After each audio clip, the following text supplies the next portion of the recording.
Sofía Cockbill tiene 14 años y reza en la sala del tribunal. Sus ojos están abiertos. Sus labios se mueven en desesperación silenciosa, como si el cielo, los ángeles, Dios, cualquier salvador pudiera rescatarla de lo que viene. Sus abogados han construido lo que parece la defensa perfecta. Una refugiada de guerra ahogándose en trauma. Una niña que huyó de bombardeos y separación familiar. Demasiado joven para entender lo que había hecho, afirmaban. La defensa está funcionando. El juez está escuchando.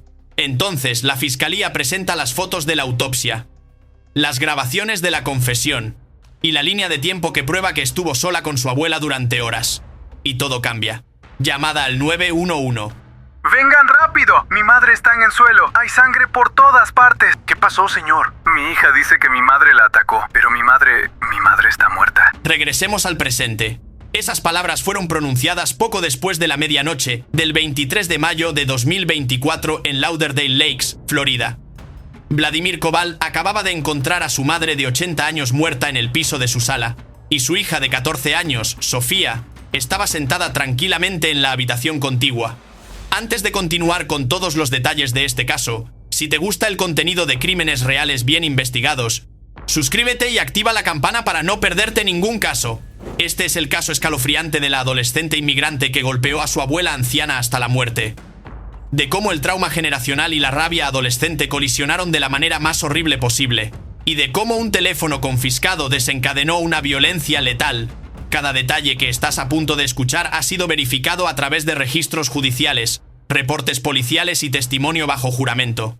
Vamos a la escena del crimen. Justo pasada la medianoche del 23 de mayo de 2024, Vladimir Koval entró a su apartamento en NW 41 St Street en Lauderdale Lakes. Había estado visitando a un amigo. Su madre se suponía que estaba cuidando a su hija.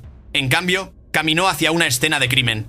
La madre de Vladimir, Yevgenia Koval, yacía inmóvil en el piso de la sala. Sangre se acumulaba alrededor de su cabello gris.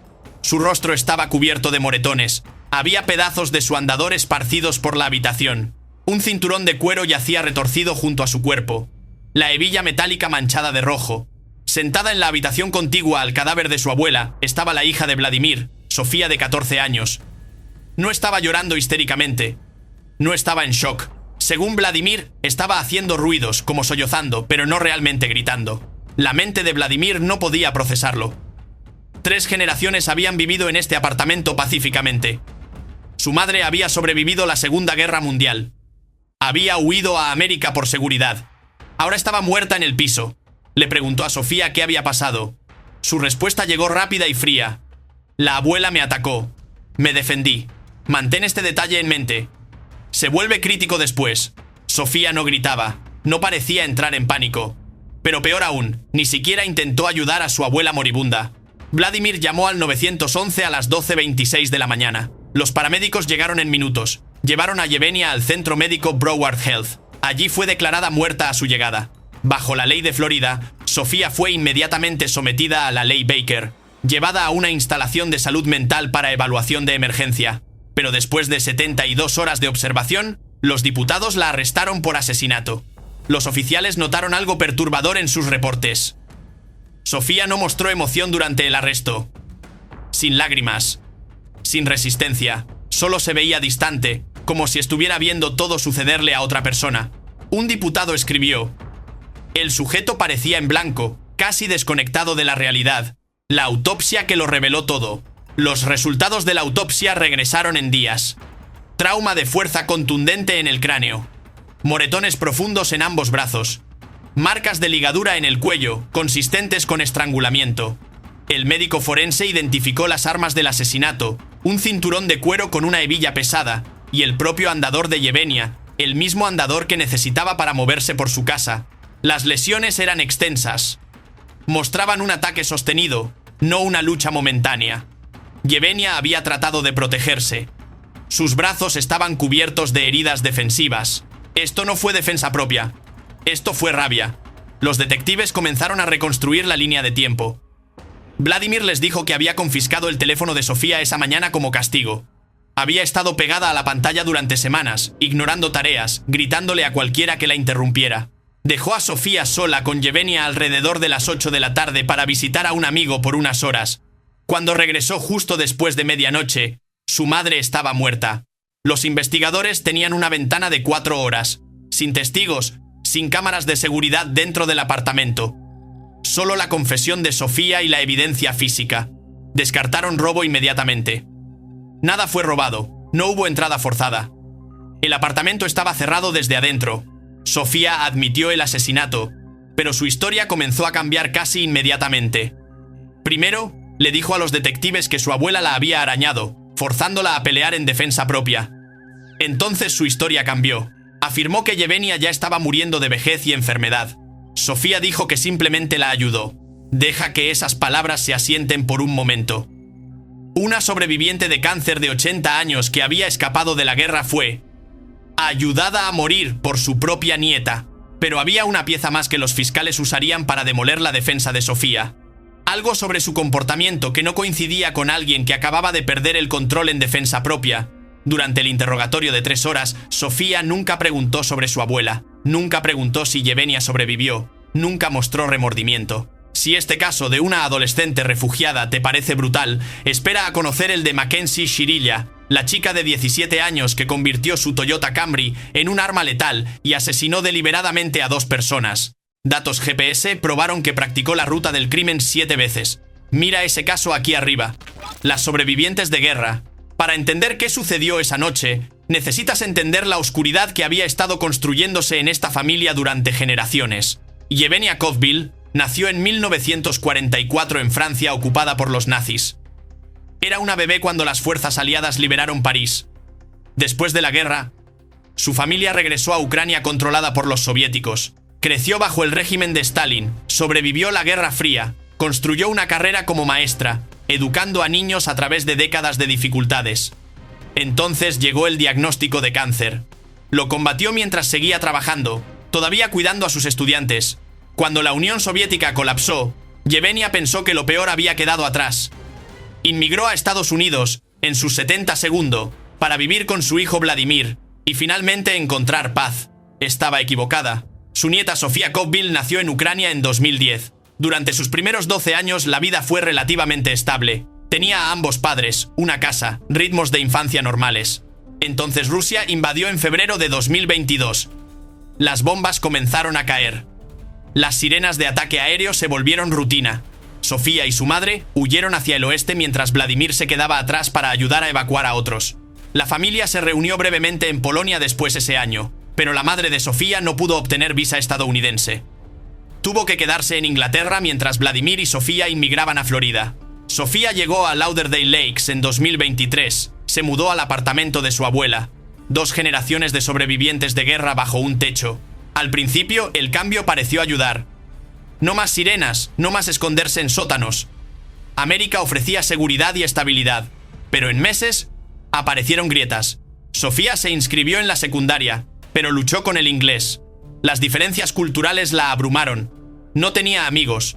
Los maestros la describían como retraída y distante. En casa, las tensiones crecieron. Vladimir trabajaba largas horas para mantenerlas. Yevenia pasaba más tiempo con Sofía. Y Sofía comenzó a resentirla. Yevenia le pedía a Sofía que hiciera cosas en la casa. La adolescente problemática se rehusaba. Los temperamentos estallarían. Se dirían palabras enojadas. Y casi tan pronto como había comenzado, terminaría otra vez. ¿Alto ahí? Déjame un like para saber que te está gustando el contenido. Todavía quedan detalles cruciales que necesitas conocer. Para Yevenia, esto era disciplina, la misma forma en que había criado a Vladimir. Firme pero con límites amorosos. Para Sofía, se sentía como control, como otra guerra de la que no podía escapar. Y hubo una vez en que realmente tuvo un pequeño episodio cuando tuve una discusión con ella. Básicamente estaba sosteniendo la silla de oficina, y la jaló alto y la golpeó. Era como una de estas sillas rodantes que se le salió. Perdió el equilibrio. Cayó en la cadera y tuvo que agrietarse. Pero lo que nadie sabía aún era cuán profunda había crecido la ira de Sofía, cuán aislada se sentía, cómo la separación de su madre la estaba destruyendo mentalmente. En la escuela, el acoso se intensificó. Sofía dejó de entregar tareas, sus calificaciones colapsaron, dejó de hablar con compañeros completamente. La familia esperaba que fuera una fase, pero no podían pagar terapia. Los salarios de inmigrantes apenas cubrían renta y comida. Sofía se volvió más callada, más retraída. El único momento en que mostraba emoción era cuando alguien intentaba quitarle su teléfono. Ese teléfono era su salvavidas, su conexión con su madre en Europa, su escape de una vida que nunca eligió. Y el 23 de mayo de 2024, su padre se lo quitó. Las 4 horas de horror. Entonces los investigadores encontraron algo que cambió todo. Vladimir había confiscado el teléfono de Sofía esa mañana antes de irse a la casa de su amigo. Sofía estaba furiosa. Ya había estado peleando con Evenia durante semanas. La tensión era constante. En algún momento entre las 8 de la tarde y medianoche, la discusión escaló. Según el reporte del médico forense, Sofía agarró un cinturón primero. Lo balanceó hacia la cabeza de Yevenia. Yevenia intentó defenderse. Los moretones en sus brazos probaban que los levantó para proteger su cara. Pero Sofía no se detuvo. Recogió el andador de su abuela y la golpeó con él. Cuando Yevenia cayó, Sofía usó el cinturón. Las marcas de estrangulamiento contaban la historia. Yevenia luchó durante varios minutos antes de perder consciencia. Sofía entonces se sentó y esperó a que su padre llegara a casa. 4 horas se sentó en ese apartamento con su abuela moribunda en el piso. Solo esperó. Cuando Vladimir entró después de medianoche, Sofía estaba calmada, casi serena. Ese detalle se convirtió en el arma más poderosa de la fiscalía, la batalla legal. Para septiembre de 2024, Sofía Koval estaba en corte, enfrentando cargos de asesinato en primer grado. La fiscalía quería que fuera juzgada como adulta. Si era declarada culpable, enfrentaría cadena perpetua. La sala del tribunal estaba llena. Los medios cubrían cada audiencia. El caso dividió a la comunidad. Algunos vieron a una niña problemática que necesitaba ayuda. Otros vieron a una asesina a sangre fría que golpeó a su propia abuela hasta la muerte. La defensa presentó una moción para transferir el caso a corte juvenil. Su argumento era directo. Sofía solo tenía 14 años. Su cerebro todavía estaba desarrollándose. El trauma de guerra y separación había dañado su capacidad de procesar emociones. Los psicólogos testificaron para la defensa. Sofía mostraba signos de depresión severa, estrés postraumático de la invasión rusa, ansiedad por separación familiar. Carecía de la capacidad mental para entender completamente sus acciones. La defensa la pintó como víctima, una niña empujada más allá de su punto de quiebre. Pero el Estado tenía un experto más que demolería esa afirmación. Fue entonces cuando la fiscalía reveló su evaluación psiquiátrica. Un psicólogo designado por la corte había examinado a Sofía independientemente. Su conclusión: Sofía entendía exactamente lo que había hecho. Sabía que golpear a su abuela estaba mal.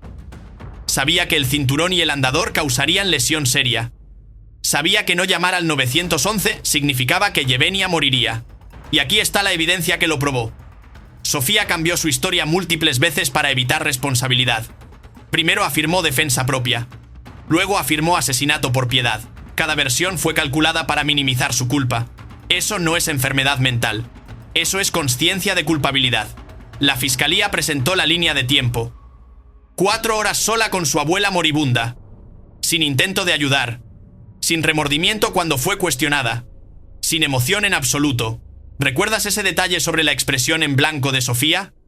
La fiscalía lo usó para probar que no estaba en un estado disociativo. Estaba completamente consciente. Simplemente no le importaba. El juez revisó testimonio durante 3 semanas. Testigos expertos en ambos lados presentaron evaluaciones conflictivas. La defensa mostró el historial de trauma de Sofía. La fiscalía mostró sus respuestas calculadas a la policía. La sala del tribunal esperó la decisión. El veredicto que cambió todo. Finalmente, el juez dictaminó. El caso de Sofía Koval sería transferido a corte juvenil.